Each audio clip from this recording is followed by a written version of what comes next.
Olá, bom dia, caríssimos irmãos da Sociedade Espírita Cristã Vinha de Luz. Eu sou Allan Kardec, membro da Associação Beneficente Espírita Bezerra de Menezes, situada na Estrada do Mato Alto, sem número, Guaratiba. E estamos aqui para mais um momento de estudos doutrinário e agradecendo desde já a direção da casa pelo convite. E para a gente iniciar, vamos ler uma página do livro Ceifa de Luz, de Francisco Cândido Xavier, pelo Espírito de Emmanuel. A lição é a lição 36, intitulada Civilização e Reino de Deus. A Terra de hoje reúne povos de vanguarda na esfera da inteligência. Cidades enormes são usadas à feição de ninhos gigantescos, de cimento e aço, por agrupamento de milhões de pessoas. A energia elétrica assegura a circulação da força necessária à manutenção do trabalho e do conforto doméstico. A ciência garante a higiene. O automóvel ganha tempo em curtas distâncias. A imprensa e a rádio-televisão interligam milhares de criaturas num só instante na mesma faixa de pensamento. A escola abrilhanta o cérebro. A técnica orienta a indústria. Os institutos sociais patrocinam os assuntos da previdência e segurança. O comércio, sabiamente dirigido, atende ao consumo com precisão. Entretanto, estaremos diante de civilização impecável? À frente desses empórios resplandentes de cultura e progresso material, recordemos a palavra dos instrutores de Allan Kardec, nas bases da codificação do Espiritismo. Perguntado a eles por quem disse se pode reconhecer uma civilização completa. Na questão 793, constante em O Livro dos Espíritos, eles recolheu a seguinte resposta: reconhece-la-eis pelo desenvolvimento moral. Crede que estáis muito adiantados, porque tendes feito grandes descobertas e obtido maravilhosas invenções, porque vos alojais e vestis melhor do que os selvagens. Todavia, não tereis verdadeiramente o direito de dizer-vos civilizado, senão quando vossa sociedade houverdes banido os vícios que a desonram e quando viverdes como irmãos, praticando a caridade cristã.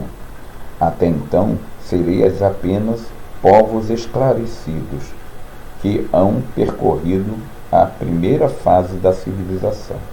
Espíritas irmãos, rememoremos a advertência do Cristo, quando nos afirma que o reino de Deus não vem até nós com aparências exteriores. Para edificá-lo, não nos esqueçamos de que a doutrina espírita é a luz em nossas mãos. Reflitamos nisso.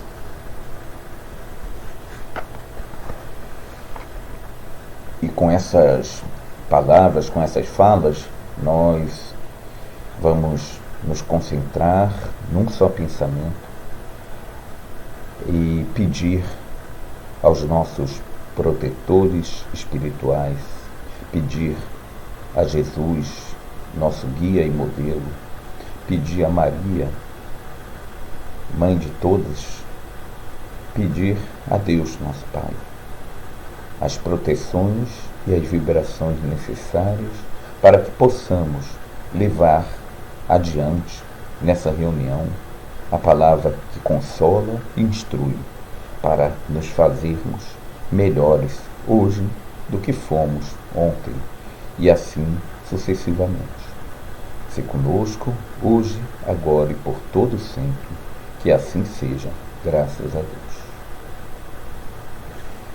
Então, novamente a gente agradece a diretoria da casa, né, da Sociedade Espírita Cristã Vinha de Luz, pelo convite de estarmos aqui em mais uma manhã de estudo.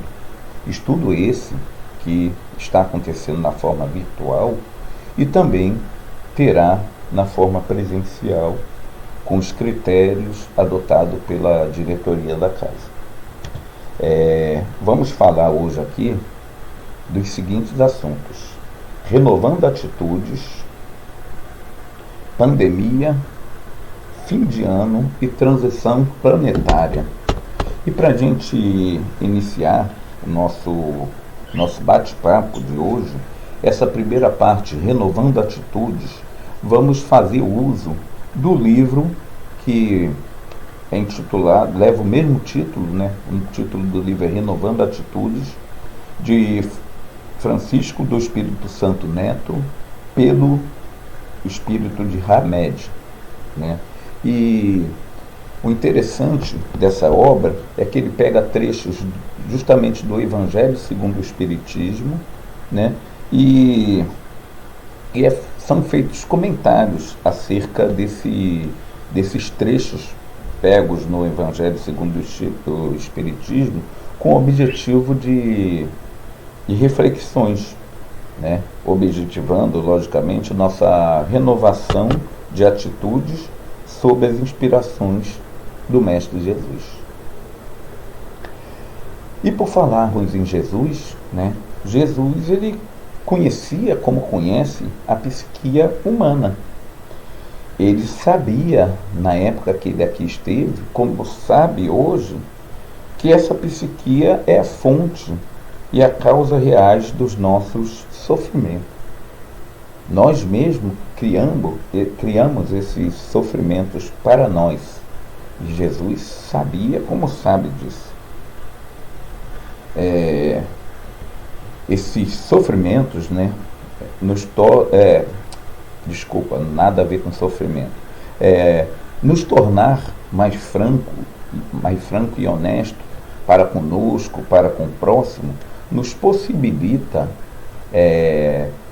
extinguir nossas ações neuróticas, que nos impede o autoconhecimento e anulam todas e quaisquer possibilidades de relacionamento sadio e sincero para conosco e para com o próximo.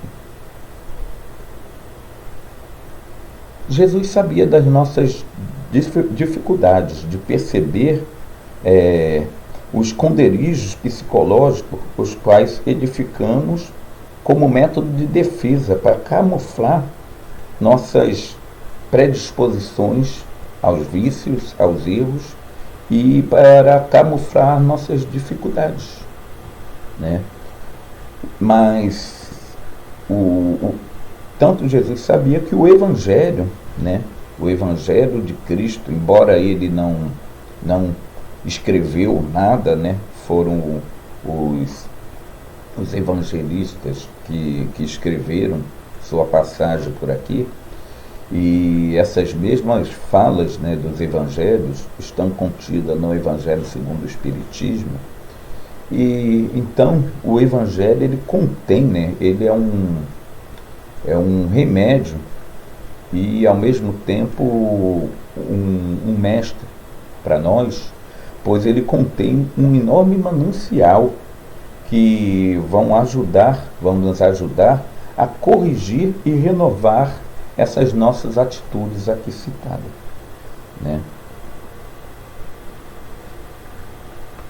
Até porque com isso a gente lembra aquela fala, né? Vós sois Deus. Está em João, capítulo 10, versículo 34. Vós sois deuses. Então, nós todos temos a centelha divina no nosso interior, gravada no nosso subconsciente. O que falta é a gente deixar de camuflar, deixar de esconder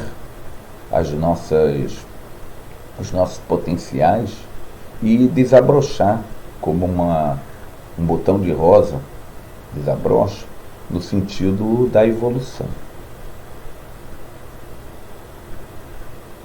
É compreendido que cada um de nós estamos num determinado estágio, momento do estágio evolutivo, né?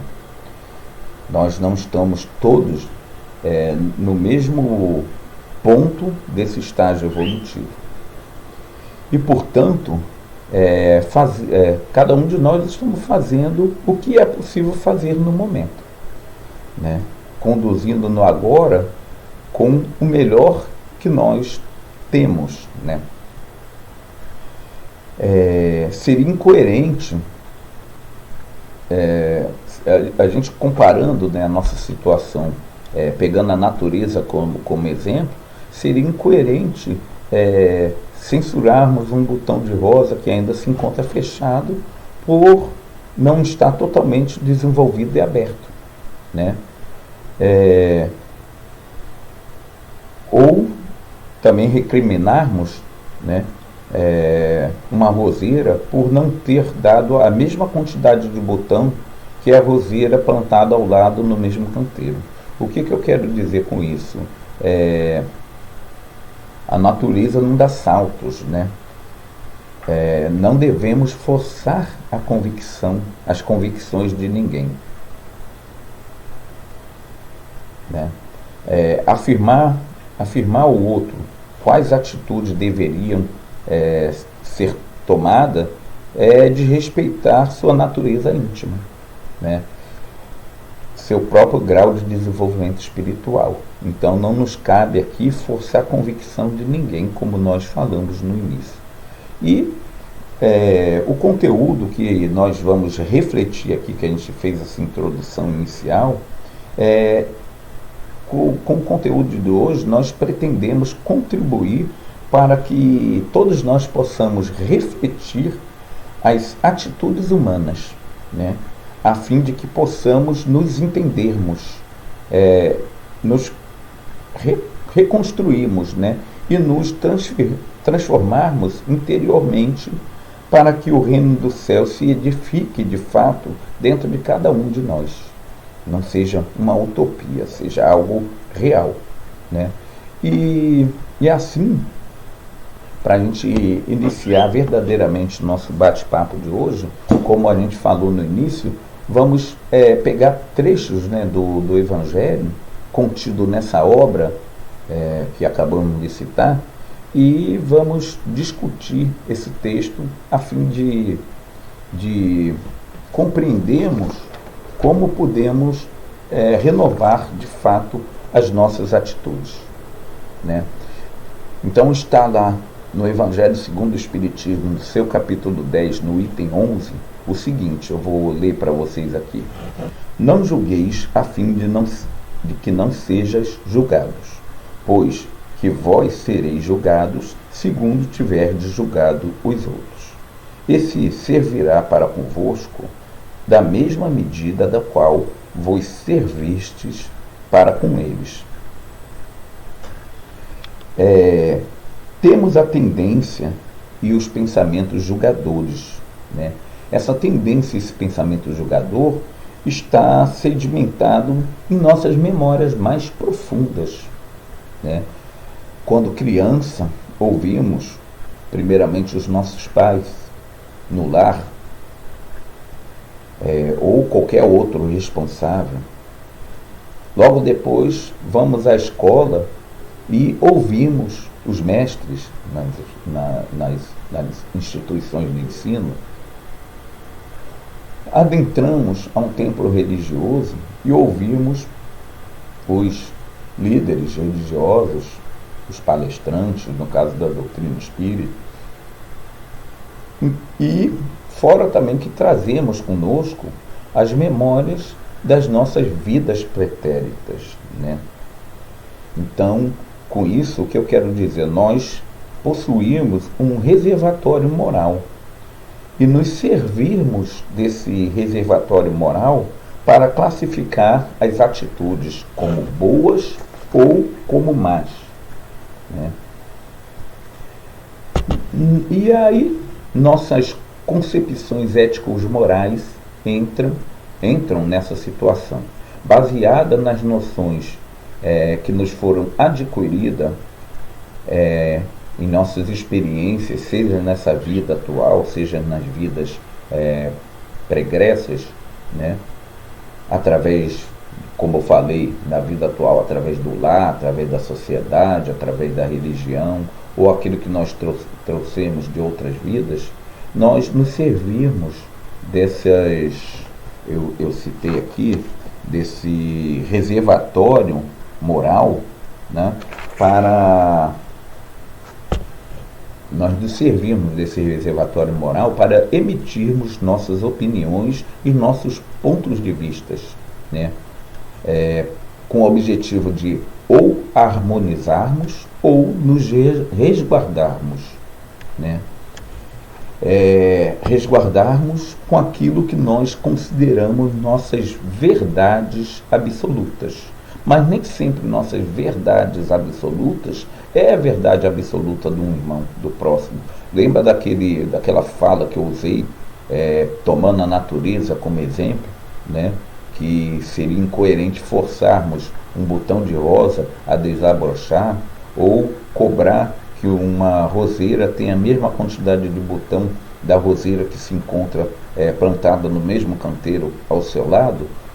Fazendo essa analogia, né, levando para a nossa situação, não estamos todos no mesmo ponto do nosso degrau evolutivo. Não devemos forçar convicções ao próximo.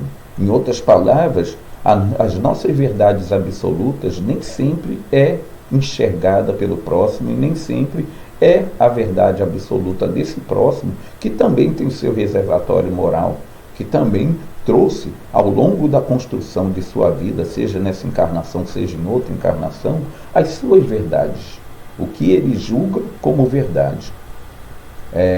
Nós temos o hábito, né, de fazer os julgamentos. E nesse julgamento que a gente faz, a gente pega como filtro tudo que nós temos dentro de nós, dentro desse reservatório moral adquirido ao longo do tempo.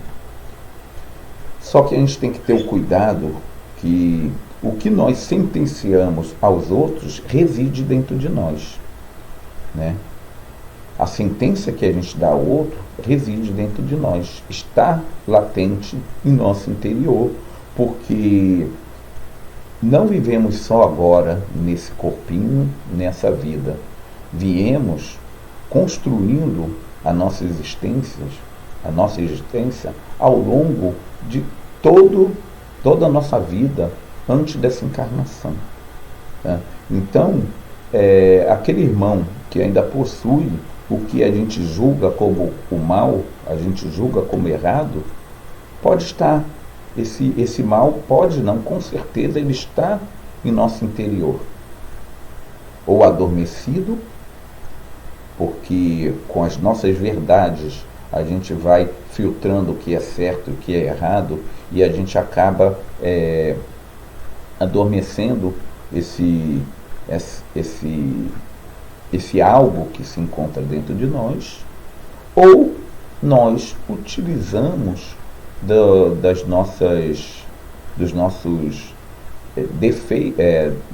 nossos defeitos ainda como ser humano, como foi dito na nossa página inicial, citando a pergunta que os espíritos fizeram a Kardec. Nós não podemos nos considerar uma sociedade evoluída, apesar dos progressos diversos na área intelectual, na área industrial. Moralmente ainda não nos é dado sermos considerados uma sociedade evoluída, né? Como os espíritos falaram a Kardec. Então, com isso, nós temos o hábito de camuflar os nossos defeitos, né? Como assim camuflar os nossos defeitos, né?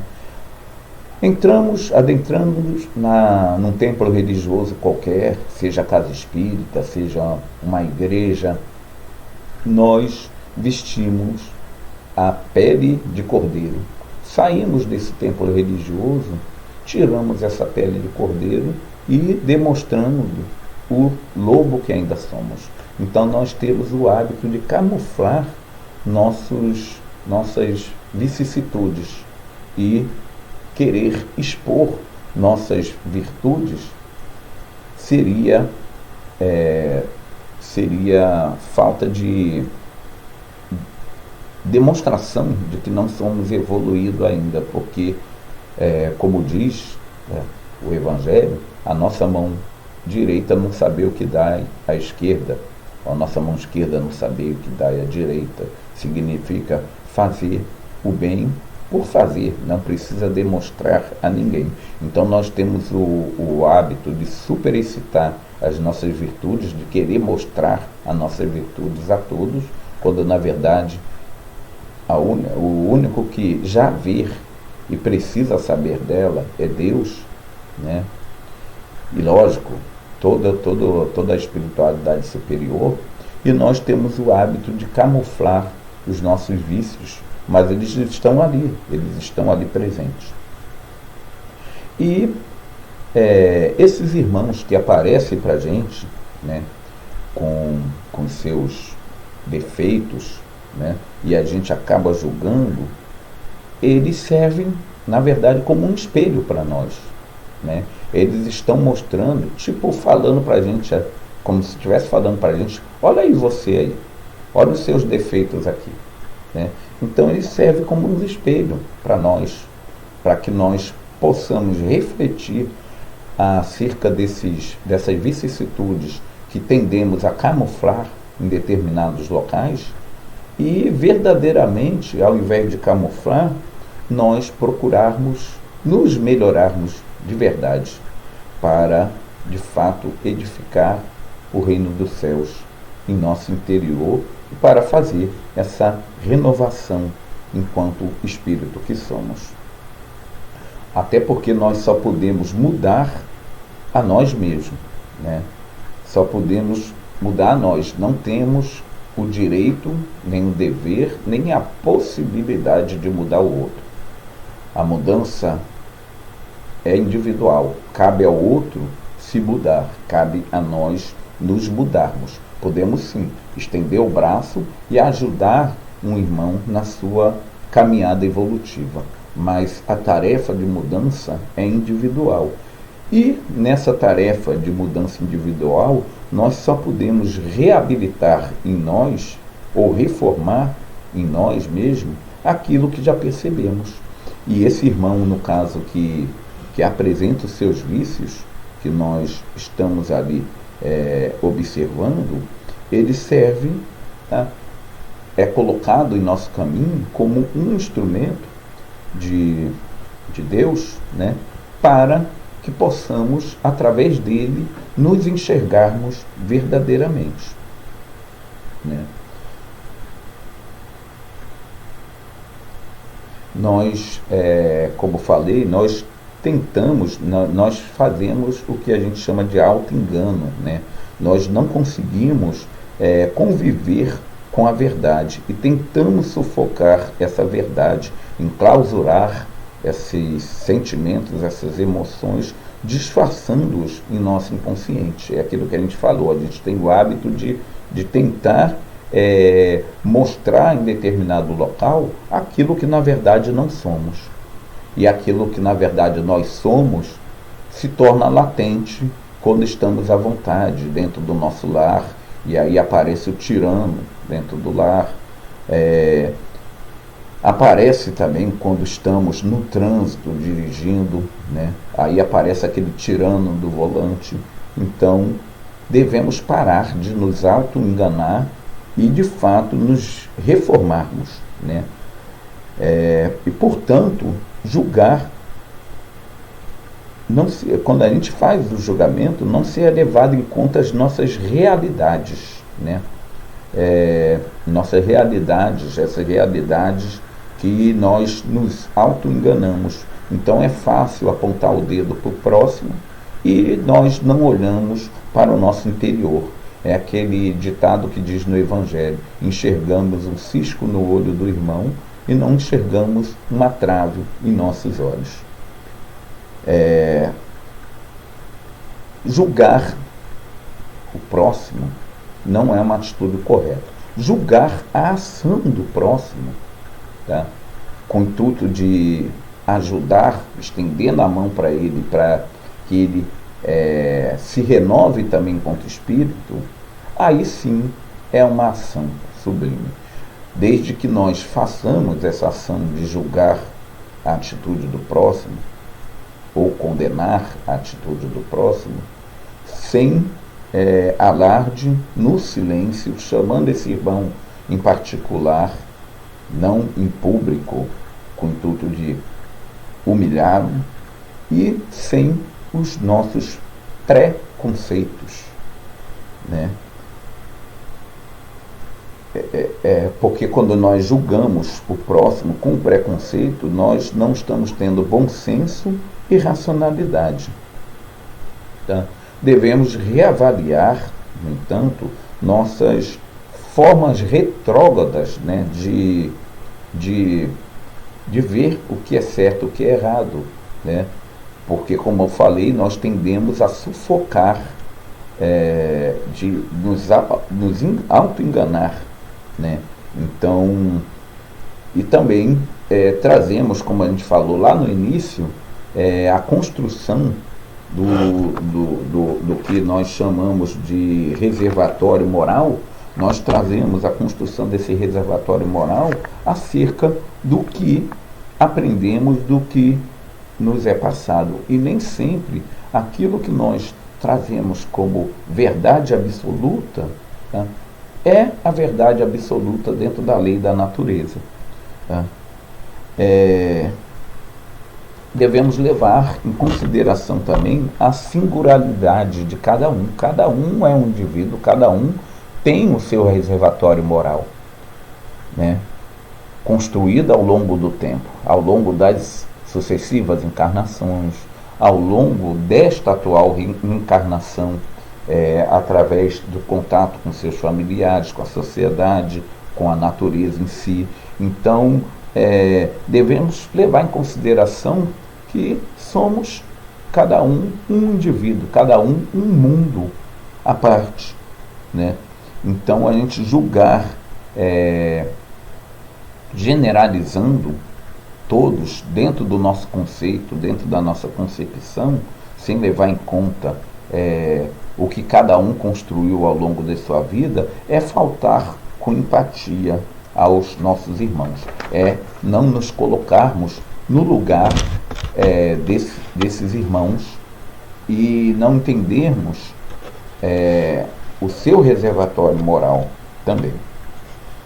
E aí a gente lembra aqui, e eu vou pedir licença para ler, uma frase de Paulo, o apóstolo. Ele diz o seguinte: é indesculpável o homem, quem quer que seja, que se arvora em ser juiz, porque julgando o outro, ele condena a si mesmo, pois praticará as mesmas sentenças a si, atraindo para si com seus julgamentos. O que Paulo, o apóstolo dos gentios, quis dizer aqui? Tudo aquilo que decretamos e sentenciamos volta para a gente, né? Se nós condenamos, dizemos que o idoso, um pai, uma mãe nossa que ficou viúvo ou viúva, não pode ter uma nova oportunidade de namoro, casamento, estamos nos sentenciando a viver uma velhice sem vida amorosa, porque aquilo que sentenciamos para os outros, na verdade, defendemos aquela opinião e ela volta para a gente. Tipo, como é que tu condenou lá atrás e agora você faz diferente contigo, né?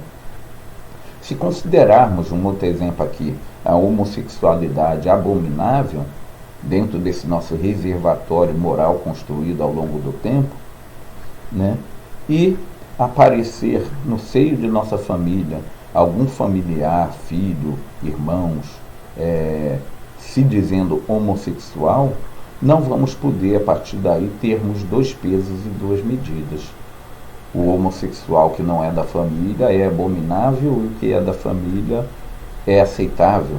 Ou vamos deixar de cumprir a lei natural de amar o nosso próximo, e o nosso próximo mais próximo é aquele que convive no seio da família. Então, com isso, a gente aprende que nós não podemos julgar a ação, julgar a pessoa. Nós podemos, sim, amorosamente, ajudar na evolução desse indivíduo, né? E julgar a ação, não a pessoa. E a gente pega como exemplo o Cristo, na passagem da mulher adúltera, né? E no final ele diz: cadê os que te condenaram? Tá? Foram todos embora, eu também não te condeno. Vais e não peque mais. A frase vais e não peques mais, Cristo deixa claro que ele ali não julga a pessoa, no caso a mulher que estava ali sendo condenada, mas Cristo não concorda com a atitude do qual levou ela no julgamento. Tanto que a sua fala, e não peques mais, ou seja, não volte a cometer o mesmo erro cometido anteriormente. Eu não te condeno. Pode ir, mas não volte a cometer esse mesmo erro para o seu bem, para a sua evolução. E é assim que devemos agir para com o nosso próximo, né? Ser feliz. Um outro trecho do Evangelho, importante a gente citar, né? Ele está no Evangelho segundo o Espiritismo, no capítulo 5, no seu item 20. Assim, pois, aqueles que pregam a terra ser a única morada do homem e que só nela e numa só existência lhe é permitido atingir o mais alto grau de evolução que a sua natureza completa, ilude-se e enganam aqueles que o escutam. Ser feliz não é uma questão de circunstância, de estarmos sozinhos ou acompanhados.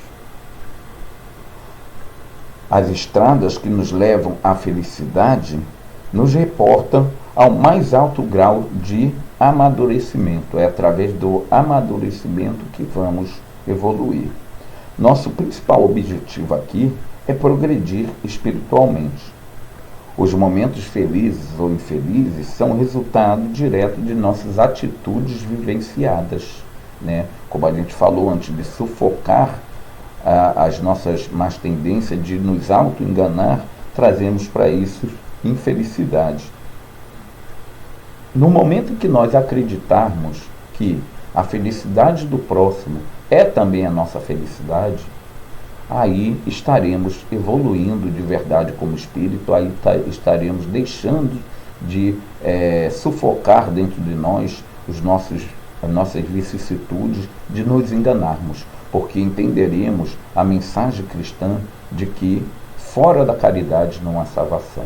Fazer o bem por fazer, o bem por o bem. No momento que nós compreendemos isso, estaremos de fato sermos felizes, porque nós já entendemos que estamos nessa escala evolutiva.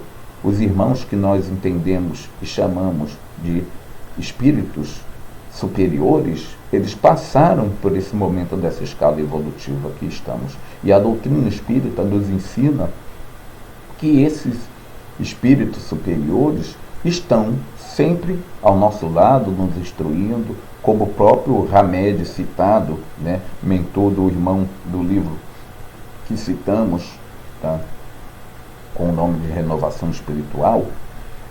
Os espíritos superiores estão aí o tempo todo estendendo a mão para nós, nos ajudando a nos alavancarmos para chegarmos sim a um dia sermos considerados uma sociedade de fato evoluída, né?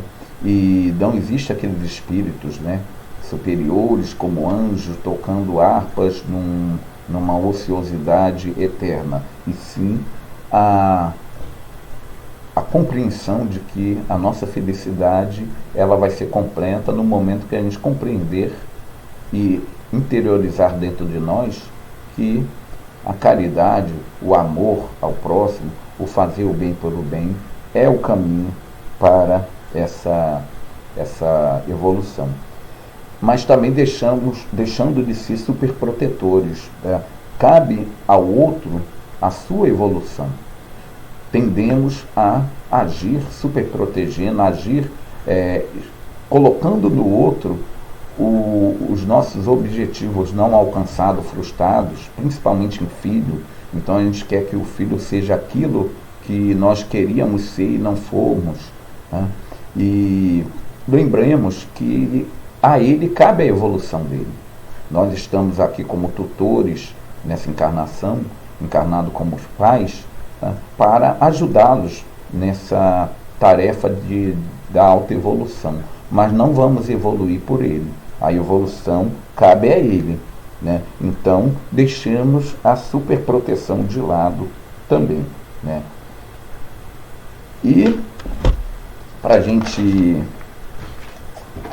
dar continuidade aqui, né? Porque o tempo passa, né?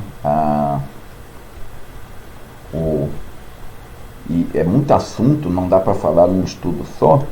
E aí a gente entra nas outras partes, né, do estudo. A gente falou até aqui de renovar atitudes através dessas mensagens do Evangelho, e a gente vai falar aqui também da pandemia, do fim do ano e da transição planetária, né?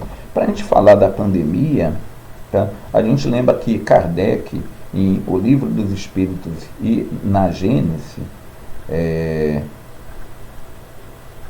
ele cita, né, principalmente, ele cita essa questão da transição planetária, né? E a gente pegou uma palestra de Geraldo Lemos Neto, né, no Centro Espírita Allan Kardec de Bento Gonçalves, do Rio Grande do Sul, e que ele fala isso, né? Ele cita Allan Kardec na Gênese e no Livro dos Espíritos falando da transição planetária, e ele cita que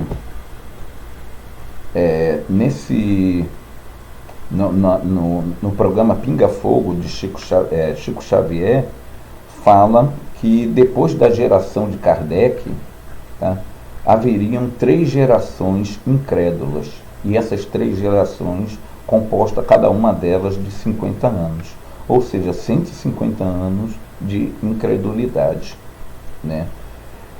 Se levarmos que Kardec desencarnou em 1869 e colocarmos a partir de 1869 3 gerações de 50 anos, a 150 anos daria exatamente em 2019, como o Chico afirmou no programa Pinga Fogo, e também seu mentor espiritual Emmanuel fala que a Terra se tornará um mundo regenerado por volta de 2057, né?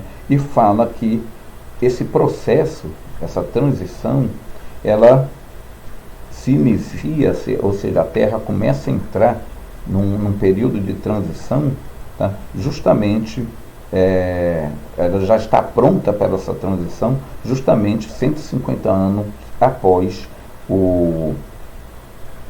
a passagem de Kardec por aqui. Então, segundo, não eu, mas segundo Emmanuel, essa transição planetária já começou. E o ponto, o ápice da transição, a preparação para essa transição, foi o advento da verdade através da fé raciocinada trazida pelos espíritos, trazida por Deus através de Kardec, através da codificação. Então, lá foi o pontapé inicial. Haveria, como não eu falando, mas os mentores espirituais, e principalmente Emmanuel, mentor de Chico Xavier, falou, haveria 3 gerações, cada uma de 50 anos, de incredulidade, né? E após essas 3 gerações de incredulidade, onde nesse período haveria total incredulidade mesmo, total dúvida, totais muita questão materialista, e após esse período que era necessário, né, haveriam também guerras, né, seriam inevitáveis a guerra, como Chico Xavier cita, né, no programa Pinga Fogo, né, e houve período de guerras, de conflitos durante essas 3 gerações de incredulidade, e após isso a Terra entraria num novo momento, num momento de assentamento, num momento de instalação dessa transição planetária. E segundo a espiritualidade superior, estamos vivendo essa transição agora, nesse momento, né? E para a gente encerrar o nosso bate-papo, né, que o horário já está bastante estendido, né, vamos refletir aqui acerca de um outro assunto também que nós citaríamos e vamos citar, que é o fim do ano, né? Todo fim do ano a gente tem as festas natalinas, o Réveillon, né?